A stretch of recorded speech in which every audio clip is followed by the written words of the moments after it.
В Мирном продолжается эстафета добрых дел. Идея проведения акции принадлежит Союзу женщин Мирнинского района. К настоящему времени уже несколько организаций и предприятий поддержали эстафету, оказав помощь тем, кто в ней нуждается.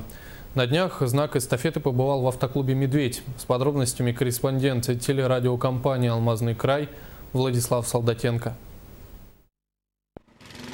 Как признались мирнинские джиперы, они не сразу решили, какое доброе дело сделать для города. Но, пообщавшись с руководством районного спорткомитета, получили рекомендацию отремонтировать спортивную площадку в микрорайоне Заречный. Работу решили проводить в вечернее время. В добром деле мужчинам помогали их жены и дети. Вначале очистили площадку от мусора, затем приступили к ремонту ограждений.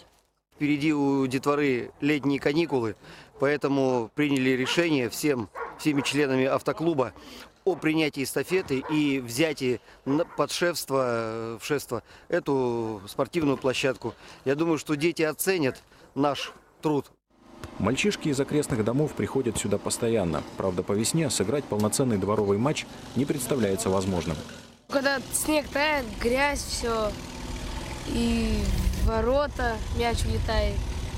Но ждать остается недолго. Буквально за несколько часов мастера на все руки из автоклуба «Медведь» привели в порядок ограждения и отремонтировали поврежденные ворота.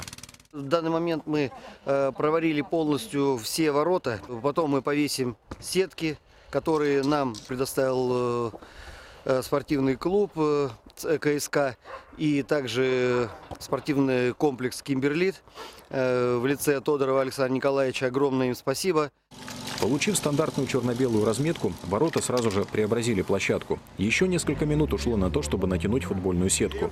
Теперь забитые мячи останутся в пределах игрового поля. Спасибо, автоклуб, это круто. Площадка, которую когда-то построили предприниматели, обретает новую жизнь. И, возможно, скоро она станет универсальной. В дальнейшем посмотрим, если получится, волейбольную площадочку здесь организуем. Эстафета добрых дел в Мирнинском районе набирает обороты. Инициаторы акции надеются, что ее поддержат не только общественные объединения, но и крупные предприятия и организации. Передаем эстафету добра партии «Единая Россия».